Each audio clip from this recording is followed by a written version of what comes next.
Kingston. There are going to be lots of people from CSA and all the other schools there, so we'll probably try and make some contacts there and maybe eventually get some sort of official recognition. But that's in the process. The curriculum, how do you determine what goes into each of the topics? So like they have, say, the 20 topics. Yeah. Then how do you determine what topics to cover, what subtopics to cover? Do you get those topics, say, from another, like from CSA's website, or yeah, how do you determine? I've been trying to get access to the actual lessons that they give the astronauts, but I haven't gotten them so far.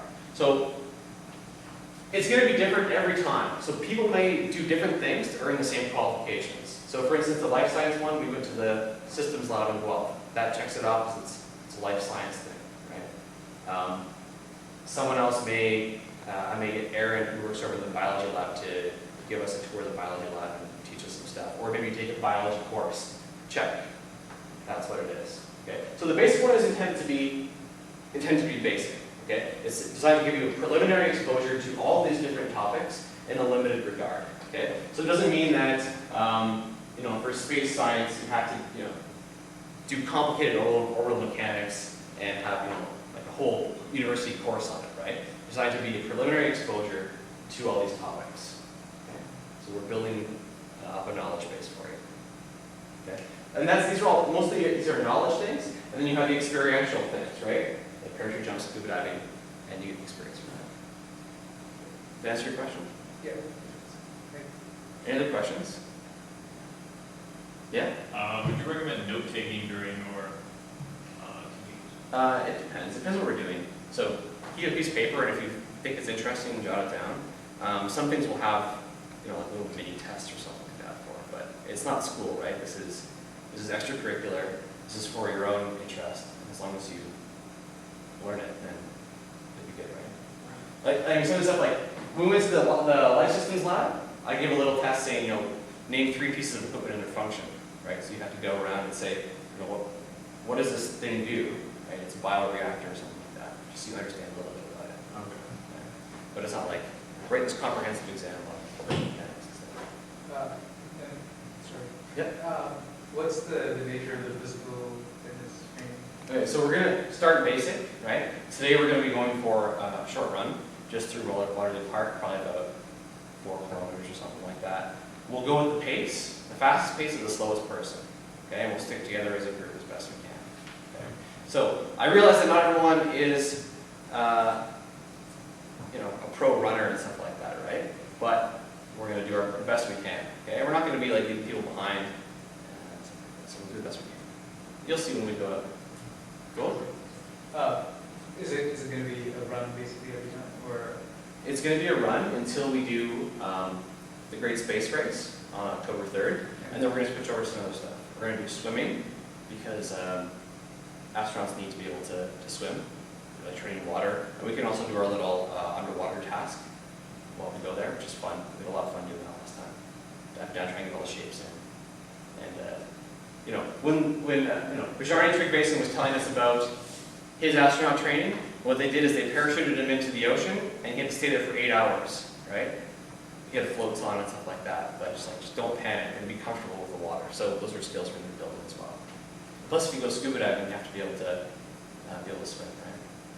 Yeah. And then we might do maybe a brief weight training or gym familiarization and some other stuff. And sports, might play some frisbee, ultimate frisbee or something like that. Okay? Designed to start off basic, and then you should be doing other stuff on your own time too. Other questions? Okay. Someone name me a characteristic of an astronaut. Leadership.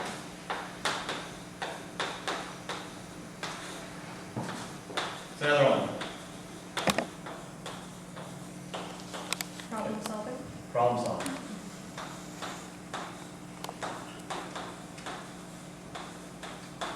It's another one. Assertive.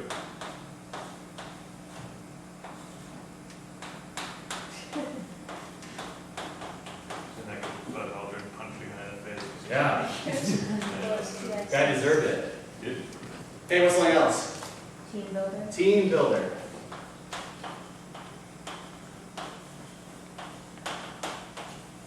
be 2.5 years on Mars with your crew. Better be able to get along with them. Okay, something else. Charismatic. Charismatic. Okay, another one. Dedicated. Dedicated.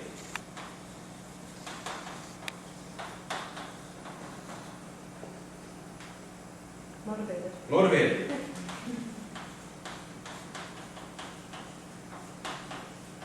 Can't keep screaming them out. We got leadership, problem solving, assertive, team builder, charismatic, dedicated, motivated, and logical. Logical.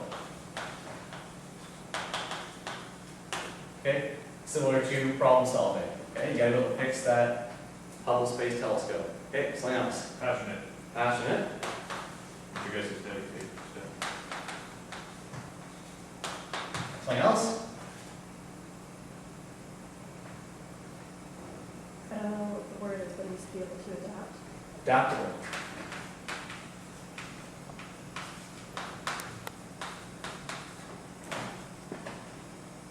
Problem. Give me one. I think you can easily summarize most of them as high IQ, which is shown with most of the astronauts right nowadays. But it's a bit difficult to actually evaluate them as what an astronaut should be, because they're just what the US has decided them to be. Okay. And the same with Russia. All of them are extremely high IQ people. They're, you know, I mean, a lot of you agree, but definitely I agree with most of them, and I really think that perhaps assertiveness is one very important one. But again, it goes back to the high IQ, because good memory, high IQ, and knowledge, and all those. Sorry, sir, do you have a class with me right now? I do in 10 minutes, yes. Okay, I'll be out of here in 5 minutes. Okay. I'll get it right, well, I'll leave right now for you. I Okay? appreciate it, thanks. Smart. Yeah, that's definitely true. Okay, these are all the things that we have to be, okay? We want to be astronauts, we gotta be these things. We gotta be leaders, we gotta be problem solvers, we gotta be assertive, team builders, charismatic, dedicated, motivated, logical, passionate, adaptive, and smart. Okay? And that's the goal of what we're gonna do in this club. And the other thing I would say is maybe connected. Okay, we gotta have high task and high social cohesion. Okay, let's head up.